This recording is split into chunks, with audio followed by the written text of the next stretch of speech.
সুনামগঞ্জের জগন্নাথপুর উপজেলা নির্বাহী কর্মকর্তা বরকত উল্লাহর অপসারণের দাবিতে মানববন্ধন ও প্রতিবাদ সভা কর্মসূচি পালন করা হয়েছে। উপজেলাবাসীর ব্যানারে উপজেলা পরিষদ সড়কে এই মানববন্ধন কর্মসূচি পালন করা হয়।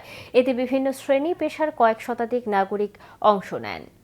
এ সময় জগন্নাথপুর প্রেসক্লাব সাধারণ সম্পাদক সানোয়ার হাসান সনুর সভাপতিত্বে ও ব্যবসায়ী ইলিয়াস মিয়ার পরিচালনায় প্রতিবাদ সভা অনুষ্ঠিত হয়। এতে বক্তব্য রাখেন প্রবীণ ব্যবসায়ী অলিউল্লাহ, ডাকবাংলা সড়কের ব্যবসায়ী সমিতির সাধারণ সম্পাদক জহিরুল ইসলাম লাল, ব্যবসায়ী জামাল উদ্দিন বেলাল, সাংবাদিক আলী হোসেন খান, পৌর যুবদলের যুগ্ম আহ্বায়ক শামীম আহমেদ, উপজেলা উলামা মাশায়েখ পরিষদের সাধারণ সম্পাদক মাওলানা হুসাইন আহমেদ, ছাত্রদল নেতা জোনায়েদ আহমেদ হামজা, পৌর যুবদল নেতা তারেক মিয়া, বিএনপি নেতা রূপন আলী। বক্তারা অবিলম্বে উপজেলা পরিষদের সড়কের গেট খুলে দেয়া ও দুর্নীতিবাজ ইউএনও বরকত উল্লাহর দ্রুত অপসারণের দাবি জানান।